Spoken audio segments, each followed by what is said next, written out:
Morning class 10th। अब हम लोग अपने चैप्टर नंबर 11 के अगले टॉपिक्स पर डिस्कस करते हैं। Chapter number 11 human I and colourful word. अभी तक हम लोगों ने ह्यूमन आई के बारे में डिस्कस किया, उसके पार्ट्स और उसके फंक्शंस के बारे में डिस्कस किया। आप लोगों को मालूम होना चाहिए बेटा कि ह्यूमन आई और उसके फंक्शन से एक क्वेश्चन आता है, ये कंपलसरी आना और ये आएगा ज़रूर। उसके पार्ट्स दे दिए जाएंगे और उससे फंक्शन पूछा जा सकता है, या फिर हाउ पीपल्स वर्क, पीपल्स कैसे वर्क करती है, एंड डिफरेंट टाइप्स के इसके क्वेश्चन पूछे जा सकते हैं। तो ये ध्यान रखना, ह्यूमन आई से क्वेश्चन कंपलसरी आना 3 मार्क्स का ज़रूर आएगा, तो इसलिए इस पर ध्यान जरूर दीजिएगा बहुत अच्छी तरह से। अब बेटा जो यहाँ पर अब नेक्स्ट टॉपिक चलने वाला है आपका, उनसे भी एक क्वेश्चन आता है, खासकर मायोपिया एंड हाइपरमेट्रोपिया से। तो यहाँ पर ध्यान देंगे हम लोग। तो सबसे पहले हमारा उसके बाद टॉपिक हमारा आता है persistence of vision. Persistence of vision की बात करें तो बेटा होता क्या है, it is the time for which the sensation of an object continues in the eye. मतलब it is the time for, मतलब वो टाइम जो बेटा किसी भी ऑब्जेक्ट को आइज में कंटिन्यूसली सेंसेशन देता है, कंटिन्यूसली सेंसेशन प्रोवाइड करता है आपको, वो आपका क्या कहलाता है, परसिस्टेंस ऑफ आई। किसी भी ऑब्जेक्ट या किसी भी ऑब्जेक्ट की जो सेंसेशन होता है आइज में 1/6 ऑफ सेकेंड होता है, अबाउट लगभग, मतलब अबाउट 1/6 ऑफ सेकेंड होता है। इसका मीन्स क्या होता है कि 1 सेकेंड में किसी भी आई हमारी किसी भी ऑब्जेक्ट को 16 टाइम डिटेक्ट कर सकती है। 16 टाइम मतलब डिटेक्ट करने का मीन्स है कि यदि हम कोई ऑब्जेक्ट या कोई भी इमेज को हम प्ले करें तो 1 सेकेंड में हम 16 इमेज को प्ले करते हैं। यदि कितने 1 सेकेंड में 16 इमेज यदि प्ले करते हैं तो आई हमारी ईजिली डिटेक्ट कर लेती है। क्या कर लेती है, ईजिली डिटेक्ट और डिफ्रेंशिएट कर लेती है 1 सेकेंड में 16 इमेज को। 1 सेकेंड में 16 इमेज को ईजिली एंड कन्फर्मली डिटेक्ट कर लेती है, आइडेंटिफाई कर लेती है, डिफ्रेंशिएट कर लेती है। बट यदि 1 सेकेंड में हम 17, 18, 19, 20, 22 मतलब एबव टू 16 इमेज प्ले करें इन 1 सेकेंड तो बेटा आई हमारी डिटेक्ट नहीं कर पाती और उसको इन अ मोशन, उन एक मोशन में उसको मूव करती है, उनमें डिफ्रेंशिएट नहीं कर पाती। इसीलिए जितनी भी आपकी मूवीज़ बनती है जिसमें आपके स्पेशल इफेक्ट डाले जाते हैं उनमें क्या होता है, 1 सेकेंड में 22 इमेज को प्ले किया जाता है। 1 सेकेंड में 22 इमेज को प्ले किया जाता है, जिससे हमारी आइज डिटेक्ट नहीं कर पाती और उसको एक पर्टिकुलर मोशंस में नज़र आती है।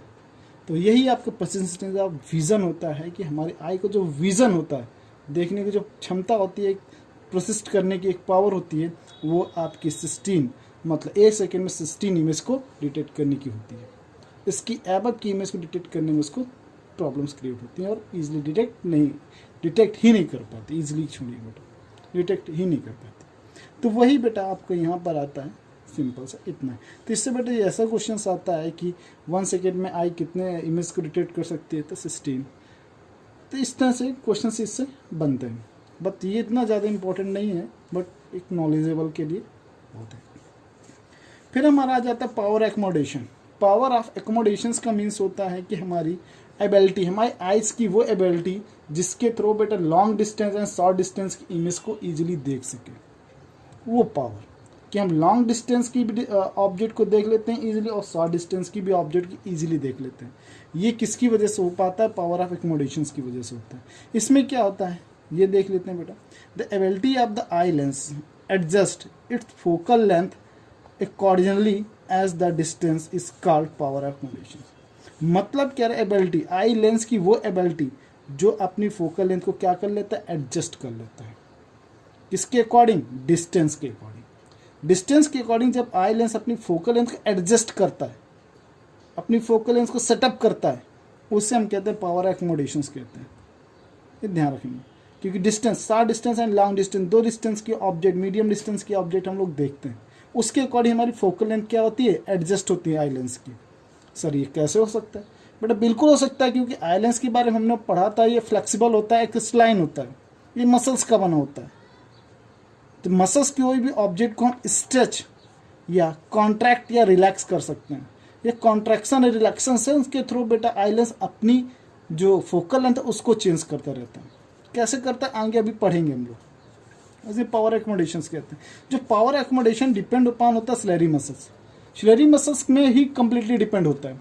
अभी जब हमने पार्ट्स ऑफ ह्यूमन आई पढ़ा तो उसमें स्लेरी मसल्स थी जो बेटा होल्ड करती थी किसको, आई लेंस को, आई लेंस को होल्ड करती थी और होल्ड करके कॉन्ट्रैक्ट रिलैक्स के थ्रू उसके साइज को, आई लेंस की साइज को चेंज करती है कि जब eye lens slurry muscle relaxed होंगी तब आई लेंस कैसा होगा, आपकी कॉन्ट्रैक्ट होंगी स्लेरी मसल्स तो आपका आई लेंस कैसा होगा। ये डिपेंड करता है कॉन्ट्रैक्शन और रिलैक्सेशन पे।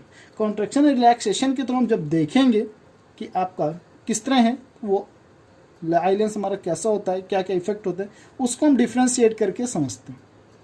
तो यहाँ पावर एकोमोडेशन जो डिपेंड होता है कंप्लीटली किस पे डिपेंड, स्लेरी मसल्स पे। फोकल लेंथ किसके थ्रू एडजस्ट होती है, स्लेरी मसल्स के थ्रू। आई लेंस अपना साइज कैसे चेंज करता है, स्लेरी मसल्स के थ्रू। ये क्वेश्चंस बनते हैं, स्लेरी मसल्स के थ्रू आई लेंस को साइज को चेंज करते हैं, फोकल लेंथ एडजस्ट होती है through slurry muscles, power accommodation completely depend होता है slurry muscles.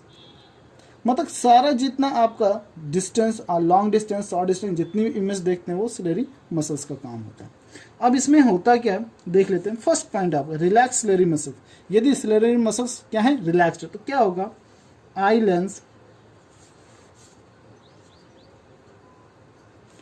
Lens become thin, क्या होगा, पतला होगा।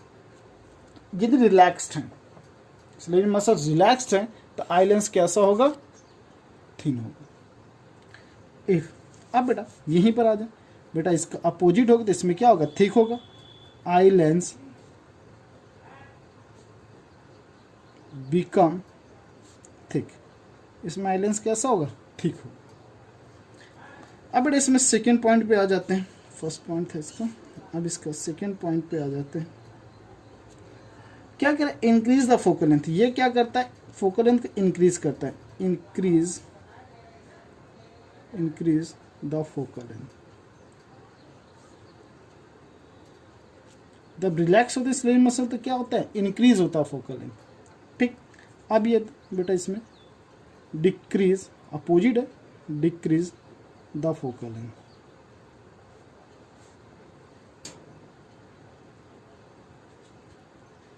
अब बेटा थर्ड, enable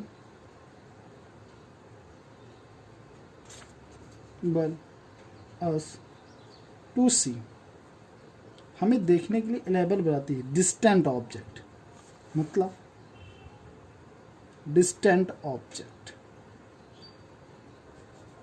clearly। कैसे, क्लियरली, मतलब ये दूर के ऑब्जेक्ट देखने के लिए हेल्प करता है, जिससे इजीली हम डिस्टेंट मतलब दूर के ऑब्जेक्ट को इजीली देख सकते हैं। अब बेटा enable us to see nearly object clearly. मतलब ये आपके जो नियरली मतलब पास के ऑब्जेक्ट देखने में क्या करता है, हेल्प करता है। जब आपके पास का ऑब्जेक्ट होगा तो स्लेरी मसल्स कॉन्ट्रैक्ट हो जाती हैं, जब आपका दूर का ऑब्जेक्ट होता है तो आपकी स्लेरी मसल्स रिलैक्स्ड हो जाती हैं। तो ये बेटा इस तरह इसका डिफ्रेंशिएट कर सकते हैं। तो अब बेटा इसके बाद हमारा यहाँ से आ जाता है डिस्टेंट और नियर। तो यहीं से बेटा दो पॉइंट बनते हैं आपका, यहाँ से बेटा डिस्टेंस ऑब्जेक्ट के अकॉर्डिंग बनता है फार पॉइंट ऑफ आई, यहीं पर एक आपका जो नियर ऑब्जेक्ट की वजह से बनता है near point of the I.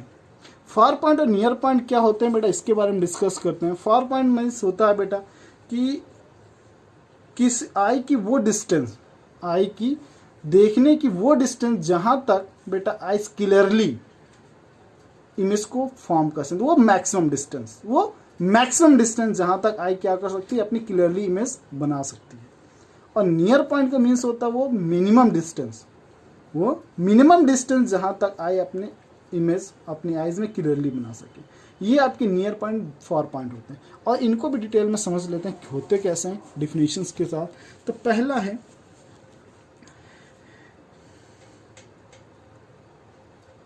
Near point of the आई का नियर पॉइंट क्या होता है, तो देखते हैं बेटा। तो it is 25 centimetre, 20 centimetre for normal eye. Normal eye का जो नियर पॉइंट होता है 25 सेंटीमीटर होता है। ये ध्यान रखना, ये इसको याद रखना, इंपॉर्टेंट क्वेश्चन है। 25 सेंटीमीटर मतलब 25 सेंटीमीटर नॉर्मल आई की क्या होती है, नियर पॉइंट होता है। अब बेटा आते, अब इसको हम एक्सप्लेन कैसे करेंगे, जैसे आ जाए डिफिनेशन में, the minimum distance, minimum distance at which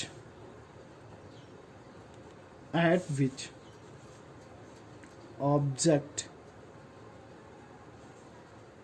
can be seen most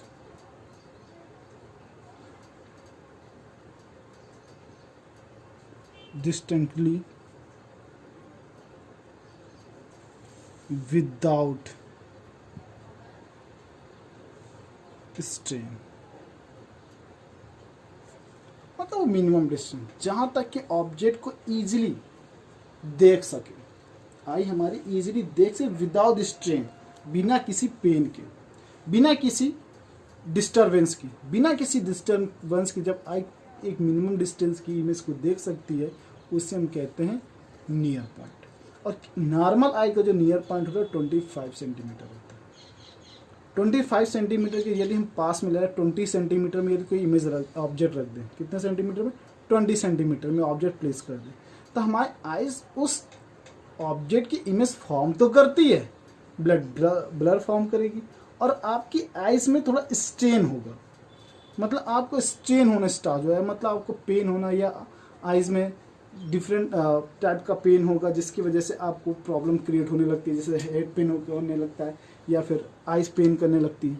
तो वही बेटा वो minimum distance eight which object can be seen most distinctly without strain, मतलब वो मिनिमम डिस्टेंस जिस पे आई इजीली देख सके बिना स्ट्रेन के, वो आपको क्या कहलाता है, नियर पॉइंट ऑफ द आई कहलाता है। इसके बाद हम बात करें तो हमारा फार पॉइंट ऑफ द आई आ जाता है। क्या आ जाता है, फार पॉइंट ऑफ द आई आ जाता है। और फार पॉइंट ऑफ द आई के बारे में डिस्कस करते हैं, तो यहाँ डिफिनेशंस लिख लेते हैं, उसके बाद हम लोग आगे चलते हैं। अब बेटा फार पॉइंट क्या होता है,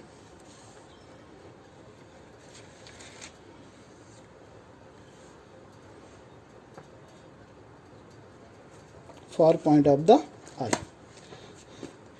अब बेटा एक नॉर्मल जो आई होती है, ह्यूमन आई, उसका जो फार पॉइंट होता है वो इन्फिनिटी होता है। क्या होता है, इन्फिनिटी होता है। तो इसकी it is infinity for normal eye. Normal eye के लिए क्या होती है, इन्फिनिटी होती है, मतलब फार पॉइंट इन्फिनिटी, मतलब स्टार तक देख सकते हैं, बट पॉइंट्स इसमें दिखाई देते हैं बट देख सकते हैं। तो बेटा वही इन्फिनिटी होती है नॉर्मल आई। अब बेटा इसको हम कैसे डिफाइन करते हैं, अब बेटा it is the farthest point, मतलब वो आखिरी पॉइंट, वो maximum point up to which the eye can see object clearly, मतलब फर्देस्ट पॉइंट, वो लास्ट पॉइंट, वो मैक्सिमम डिस्टेंस का पॉइंट जहां तक कि इमेज ऑब्जेक्ट किसी अपनी आई में क्लियरली बनाता है, वो ऑब्जेक्ट को क्लियरली देख सकता है, वो फारदेस्ट पॉइंट, वो लास्ट पॉइंट, वो मैक्सिमम डिस्टेंस का पॉइंट जहाँ तक कि इमेज वो अपनी आइज में क्लियरली बना लेता है, उस डिस्टेंस को हम क्या कहते हैं, फार पॉइंट कहते हैं। क्या बोलते हैं, फार पॉइंट बोलते हैं। तो ये हो गया it is the farthest point up to which the eye can see object clearly. Eye मतलब आई देख सकती है क्लियरली, किसी ऑब्जेक्ट को क्लियरली देख सकती है, वो मैक्सिमम डिस्टेंस का पॉइंट। तो ये हमारे 2 पॉइंट। अब यहीं से बेटा मेन आपका टॉपिक स्टार्ट करता है, near point and far point. ध्यान समझ लेना, ये अभी वर्ड यूज़ होंगे जब हम आगे एक टॉपिक पढ़ाएंगे। तो बेटा नियर पॉइंट वो मिनिमम डिस्टेंस का आपका पॉइंट होता है, जहाँ तक कि इमेज को क्लियरली बना दो, मिनिमम डिस्टेंस क्लियरली बना दो। फार पॉइंट मतलब फारदेस्ट पॉइंट, मतलब लास्ट पॉइंट जहाँ तक इमेज ईजिली आइज में बन जाती है और क्लियरली बनती है। तो बेटा वही आपको, तो आपके यहाँ से आ जाता है defect of vision, defect of vision and their correction, and their correction. हाँ बेटा डिफेक्ट विजन ये सर क्या है बेटा, अपने क्लास में आप चारों तरफ देखते हैं अपने फ्रेंड्स को, तो बहुत सारे फ्रेंड्स स्पेक्टकल्स लगा कर आते हैं। क्यों, ऐसा क्या है, स्पेक्टकल लगाने की जरूरत क्यों पड़ रही है उनको? कोई ना कोई रीज़न होगा स्पेक्टकल लगाने के लिए। उनकी आई साइट वीक हो जाती है, किसी को दूर का ऑब्जेक्ट नहीं दिखाई देता, किसी को पास का ऑब्जेक्ट नहीं दिखाई देता, किसी को पीछे बैठ जाता ब्लैक बोर्ड नहीं दिखाई देता, कोई बेटा आगे बैठ जाता तो उसको ब्लैक बोर्ड नहीं दिखाई देता। मतलब सबके अपने डिफरेंट डिफरेंट आपके डिफेक्ट होते हैं। तो ये आपका पास एंड दूर, किसी को नियर ऑब्जेक्ट, किसी को फार ऑब्जेक्ट, ये नियर एंड फार पॉइंट के अकॉर्डिंग आपके बेटा डिफेक्ट आते हैं, डिफेक्ट होते हैं, आते नहीं बेटा होते हैं, आइज में डिफेक्ट होते हैं। आप लोगों ने सुना होगा जब डॉक्टर के पास जाते हो कहता है क्या, आपकी जो आइज की जो पावर है निगेटिव है, किसी को कहते हैं आइज की पावर पॉजिटिव है। आपकी जो आइज का जो आया है कैलकुलेशन वो निगेटिव में आया, किसी को कोई कहता है पॉजिटिव में आया किसी के। तो पॉजिटिव निगेटिव में क्या है, ये होता क्या है पॉजिटिव निगेटिव, ये डिस्टेंस के अकॉर्डिंग किस तरह आपके विजन में डिफेक्ट होता है, इस सब के बारे में हम यहाँ पर डिस्कस करेंगे। यहाँ पे डिफेक्ट ऑफ विजन। उसके पहले हम लोग एक बात करते हैं बेटा, आप लोग बेटा जानते हो आइज हमारी 2D and 3D dimension both type की बेटा इमेज फॉर्मेशन करती हैं eyes. 2D and 3D type दोनों, 3D 2D डायमेंशनल तब आपकी इमेज बनती है जब हम वन आइज से देखते हैं, एक आइज को हम बंद कर लें, एक आइज से हम देखें, तो आपका 2D डायमेंशनल इमेज बनती है। और जब हम आइज ओपन कर लेते हैं, बोथ आइज हम ओपन होते हैं, अब हम देखते हैं किसी इमेज को, तो 3D डायमेंशनल इमेज बनती है। तो वन आइज से देखने में हमारी 2 डायमेंशनल इमेज बनती है, एंड 2 आइज बोथ आइज से देखने में बेटा 3 डायमेंशनल इमेज बनती है। इसके वजह एक रीज़न है बेटा, क्या बेटा हमारे बोथ आइज के बीच में सम सेंटीमीटर का डिफरेंस होता है, बोथ आइज के बीच में बेटा डिफरेंस होता है, सम सेंटीमीटर का डिफरेंस होता है, जिसकी वजह से दोनों अपनी डिफरेंट इमेज बनाती हैं। डिफरेंट इमेज बनाने की वजह से आपको जो ब्रेन होता है इंटरप्ट करता है, और बेटा बोथ इमेज को बेटा कंबाइन करके आपको एक सिंगल इमेज प्रोजेक्ट करता है आपके माइंड में, एक सिंगल इमेज प्रोजेक्ट होती है। वो सिंगल इमेज किस तरह दिखाई देती है, 3D दिखाई देती है। कैसे दिखाई, 3 डायमेंशनल दिखाई देती है। और इसमें और डिटेल में है, बट आपको अभी इतना ही समझना है कि आपको बोथ आइज जब इमेज फॉर्म करती हैं तो बेटा ब्रेन में जाके बोथ इमेज जाके इंटरप्ट होती हैं, और बोथ इमेज बेटा एक सिंगल इमेज में दिखाई देती है। वो सिंगल इमेज में 3D की तरह दिखाई देती है। जब हम वन इमेज से किसी ऑब्जेक्ट को देखते हैं तो बेटा जैसे हमने वन आइज बेटा हम क्लोज कर ली, और वन आइज से हम बेटा देख रहे हैं, तो वन आइज से देखने को जो फील्ड व्यू होता है या एरिया होता है 150 डिग्री तक होता है। कितना होता है, 150 डिग्री होता है, ये ध्यान रखिएगा, 150 डिग्री होता है एरिया।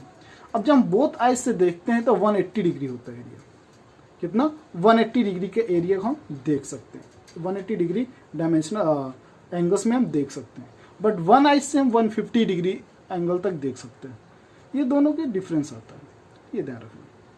एक आइज से हम 150 डिग्री और बोथ आइज से 180 डिग्री। तो बेटा हम 180 डिग्री तक फील्ड व्यू देख सकते हैं, एक एरिया देख सकते हैं। बट आपको जो एनिमल्स होते हैं, इंसेक्ट होते हैं, उनकी बेटा आप एक चीज़ ध्यान से देखा होगा कि हमारी जो आइज है बेटा फ्रंट ऑफ हेड है, हेड के फ्रंट में है। बट आपके जितने भी आपके एनिमल्स एंड इंसेक्ट होते हैं, उनकी जो आइज आप देखते होंगे बेटा, कुछ एनिमल्स को छोड़कर उनकी हेड में होते हैं।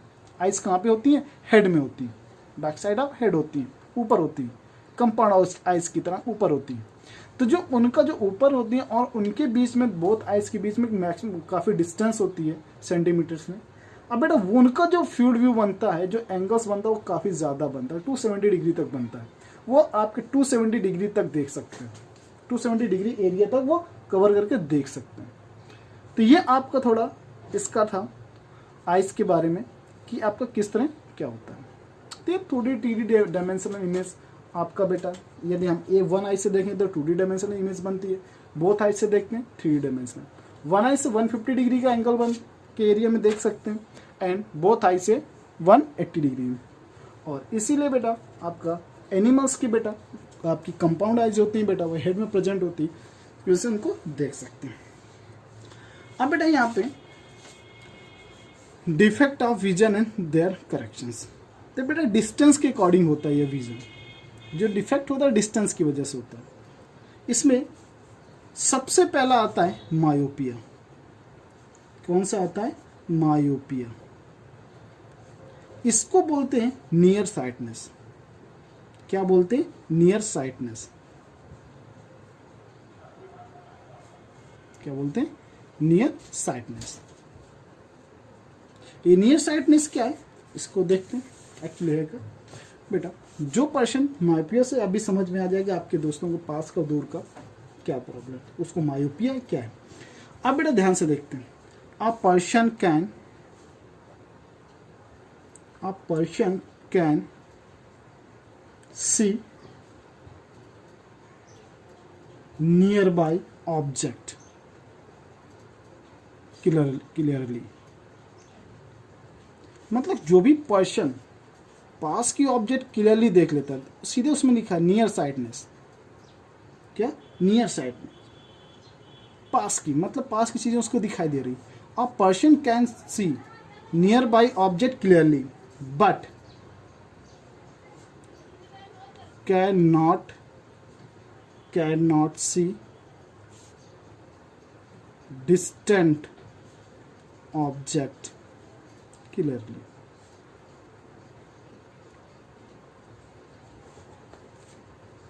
तो पास की चीजें देख लेता है बट दूर की चीजें नहीं देख पाता क्लियरली। तो ये आपका मायोपिया है। इसके बेटा कुछ करेक्शंस के डायग्राम बनते हैं कि आपका किस तरह डिफेक्ट्स होता है आइज में, किस तरह होती है आइज में, और उसको करेक्ट कैसे करते हैं, इसका डिफेक्ट होने का रीज़न क्या होता है, उसको पढ़ते हैं। तो बेटा हम पहले देखते हैं नॉर्मल आइज का कैसे आपका डिफेक्ट, नॉर्मल आइज में इमेज कैसे बनती है। सबसे पहले ये देखते हैं बेटा, हम कोशिश करते हैं डायग्राम बनाने की, हंसिएगा नहीं।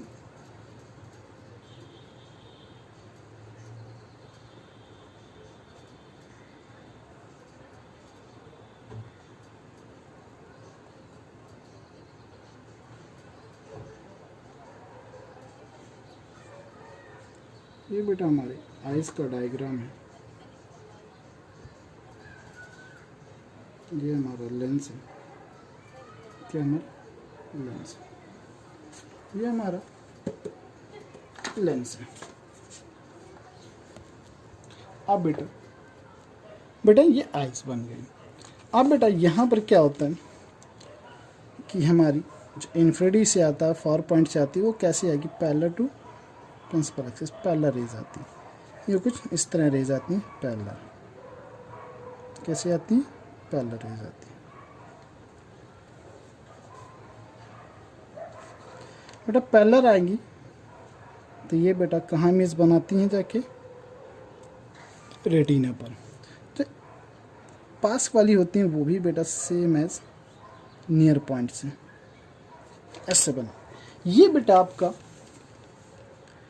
रे डायग्राम और नॉर्मल आई, ये नॉर्मल आई का रे डायग्राम कि इमेज आपकी यदि फार में मतलब डिस्टेंस पॉइंट पर है, फार पॉइंट में लॉन्ग डिस्टेंस में, तो भी आपकी इमेज रेटिना पे बनेगी। नियर पॉइंट में तो कुछ रेटिना पे इस तरह इमेज बनेगी। तो ये हमारी थी रेटिना, ये हमारा आई लेंस, और ये हमारा थी ciliary muscles. Ciliary muscles muscles. ये हमारा तो ये हमारा था नॉर्मल आई डायग्राम। अब हमारा डिफेक्ट ऑफ मायोपिया का डायग्राम कैसा होता है उसको देखते हैं। डिफेक्ट ऑफ मायोपिया, ये मायोपिक आई का बेटा रे डायग्राम है। तो image formation by myopic eye, myopic eye में इमेज फॉर्मेशन कैसे होता है बेटा उसको हम देखते हैं बेटा। तो मायोपिया आप लोग जानते हो बेटा, नियर साइटनेस होता है, मीन्स आपके पास की ऑब्जेक्ट आपकी इजली दिखाई देती है, शार्प इमेज बनती है, बट आपकी फॉर ऑब्जेक्ट मतलब डिस्टेंट ऑब्जेक्ट जो आपकी दूरी ऑब्जेक्ट ऑब्जेक्ट प्लेस होती है उनकी इमेज आपकी क्लियरली नहीं बनती। तो बेटा यहाँ पे ध्यान से देखें कि पैरेलल रे फ्रॉम द ऑब्जेक्ट, पैरेलल रे तभी किसी ऑब्जेक्ट से आती है जब वो बहुत दूर होता है या इन्फिनिटी पे होता है। तो दो आपका कंडीशन या बहुत दूर हो या इन्फिनिटी पे होता है तभी आपकी पैरेलल रेज आती हैं। जब आपकी ऑब्जेक्ट बेटा फार मतलब लार्ज डिस्टेंस में प्लेस होता है तो इमेज आपकी बिफोर द रेटिना बन जाता है। किधर? बिफोर द रेटिना बन जाता है। देखो बेटा यहाँ साफ आपको दिखाई दे रहा होगा कि जो इमेज बन रही है बिफोर द रेटिना, रेटिना से पहले बन जाती है। Before the retina image form होने की वजह से जो इमेज की जो इंटेंसिटी होती है, जो इमेज की फॉर्मेशन की इंटेंसिटी होती है बहुत ही कम होती है। इसीलिए आपकी यहाँ पर इमेज जो कैसी बनती है, ब्लर बनती है। कैसी इमेज बनती है? ब्लर बनती है, क्लियर नहीं बनती, शार्प इमेज फॉर्म नहीं होती है। उसके पीछे यही रीज़न होता है कि इमेज आपका जो फॉर्म होती है बिफोर द रेटिना फॉर्म होती है। ये आपका था मायोपिया का रे डायग्राम, मायोपिक आई का इमेज फॉर्मेशंस का रे डायग्राम। और बेटा यहाँ से एक पॉइंट पे ध्यान दें तो बेटा यहाँ पे देखते होंगे कि आपके जो आफ्टर रिफ्रैक्शन जो लाइट है बेटा बिफोर रेटिना हो जाती है। मतलब आपकी जो कॉन्वेक्स लेंस जो आई लेंस हो बेटा वो कॉन्वेक्स लेंस होता है इसकी हाई कन्वर्जिंग पावर की वजह से। मतलब क्या होता है, डिफेक्ट ऑफ मायोपिया में जो लेंस की जो पावर होती है वो हाई कन्वर्जिंग हो जाती है। मतलब कन्वर्ज बहुत मतलब उसकी कन्वर्जिंग पावर ज़्यादा हो जाती है जिसकी वजह से आपकी वो बिफोर रेटिना लाइट को कन्वर्ज कर देता है। क्या कर देता है? लाइट को कन्वर्ज कर देता है, जिसकी वजह से बिफोर रेटिना इमेज बनने लगती है। इसी डिफेक्ट को हम करेक्टिव लेंस के थ्रू हम क्या करते हैं? हटाते हैं। इसी डिफेक्ट को हम रिमूव कराते हैं। अब बेटा हम लोग यहाँ पर डिस्कस करते हैं कि आपके ये डिफेक्ट किसकी वजह से आता है, कौन सा रीज़न होता है जिसकी वजह से डिफेक्ट यहाँ पर मायोपिक आई में प्रोड्यूस होते हैं। ऐसे आई में क्या चेंजमेंट होते हैं, आई में ऐसा क्या होता है जिसकी वजह से डिफेक्ट मायोपिया डिफेक्ट आपका आइज़ में होता है। अब चलो बेटा उसमें हम डिस्कस करते हैं। बेटा इसके रीज़न क्या होते हैं डिफेक्ट के, उसके बारे में डिस्कस करते हैं कि किस वजह से डिफेक्ट आता है। ये पूछा जाता है, बहुत पूछा जाता है ये कि reason of defect, defect of myopia, किस वजह से मायोपिया होता है। आइज़ में ऐसे क्या डिफेक्ट आ जाता है कि मायोपिया मतलब फार डिस्टेंस या लॉन्ग डिस्टेंस की इमेज दिखाई नहीं देती है। तो बेटा यहाँ से एक हेडिंग बनती है द रीज़न ऑफ डिफेक्ट। इस डिफेक्ट का रीज़न क्या है? तो पहला पॉइंट बेटा इसका रीज़न का बनता है excessive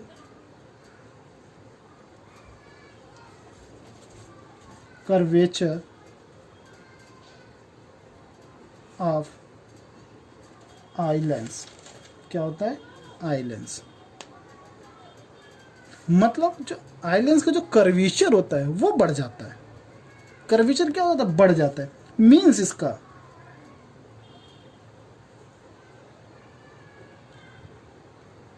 eye lens become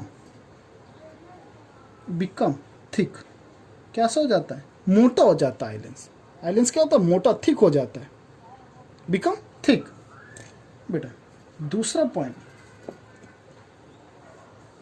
elongation of eye ball. Eye ball क्या? इलोंगेट हो जाता है, बड़ा हो जाता है, मतलब फूल जाता है।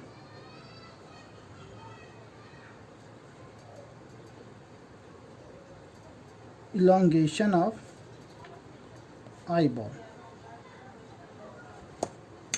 थर्ड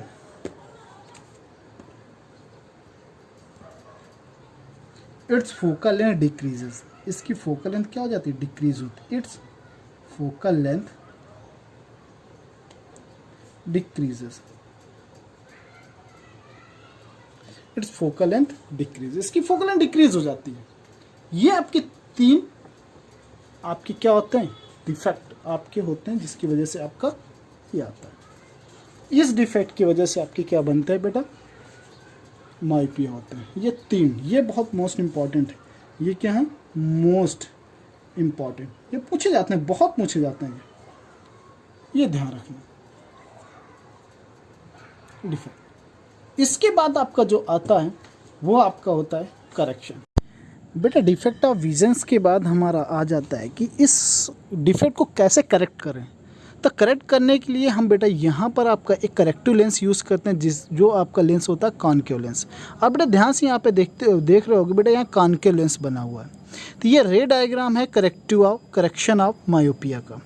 करेक्शन ऑफ मायोपिया पे हम क्या करते हैं कि बेटा जो आपका जो फॉर ऑब्जेक्ट्स जो आपकी रेज आ रही थी बेटा, वो आपकी इतनी ज़्यादा कन्वर्ज हो जा रही थी, हाई कन्वर्जिंग पावर होती थी, इसकी वजह से वो बिफोर द रेटिना आके आपकी लाइट रे आपकी कन्वर्ज हो जा रही थी।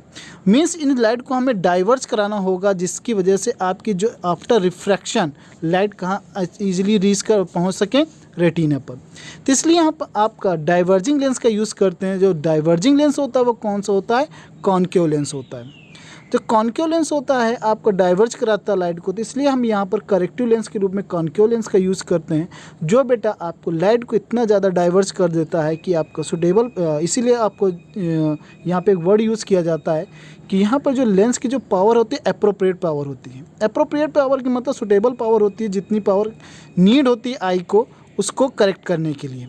तो यहाँ पर आपका एक एप्रोप्रिएट पावर का बेटा यहाँ पर लेंस लगा दिया जाता है, जिससे बेटा आपकी जो डाइवर्जिंग पावर होती है लेंस की वो बेटा आपकी इंक्रीज़ हो जाती है, जिससे आपकी जो इमेज हो वो अब कहाँ बनती है बेटा, रेटिने पे बनने लगती है। जब रेटिने पे इमेज बनती है बेटा वो शार्प एंड क्लियर इमेज बनती है, जिसकी वजह से आपके इमेज आपका far and near both point की इमेज आपकी क्लियरली बनने लगती है। लॉन्ग डिस्टेंस की और पास की एंड नियर डिस्टेंस की बोथ की इमेज आपकी क्लियरली बन जाती है। तो ये आपका करेक्टिव आपका रे डायग्राम था मायोपिया आई का। ये आपका रे डायग्राम जितने मोस्ट इंपॉर्टेंट होते हैं। करेक्शंस क्या होते हैं इसके, करेक्शन ऑफ मायोपिया। इसके करेक्शंस के लिए हम एक लेंस का यूज करते हैं, उसका नाम होता है कॉनकेव लेंस। कौन सा लेंस होता है, कॉनकेव लेंस होता है। मायोपिया करेक्शंस के लिए कौन सा लेंस यूज करते हैं, कॉनकेव लेंस का यूज करते हैं। बेटा क्या है बेटा, ध्यान से देखते हैं।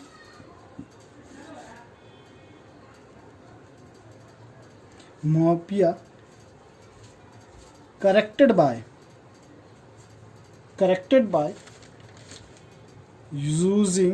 यूजिंग बेटा कॉनकेव लेंस। किसका यूज किया जाता है, कॉनकेव लेंस का, of appropriate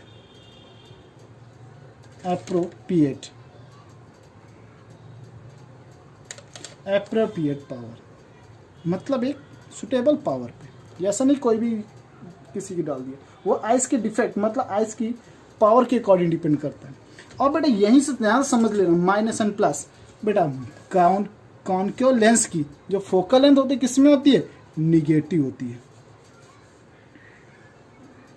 concave lens focal length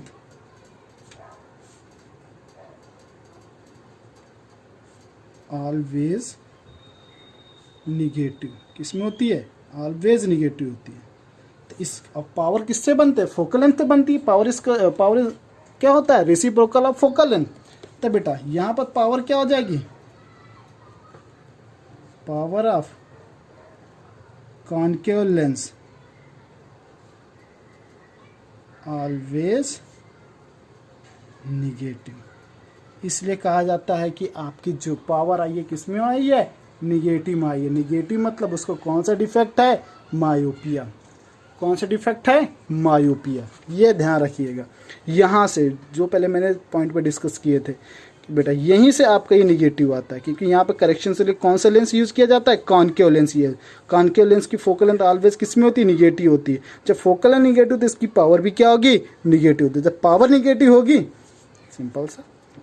अब इस बेटा अब ये तीनों आपको तीन डायग्राम दिख रहे होंगे, तीनों डायग्राम बहुत इंपॉर्टेंट होता है। जब भी आपका मायोपिया आपका पूछा जाएगा तो ये तीनों डायग्राम आपको बनाने होते हैं।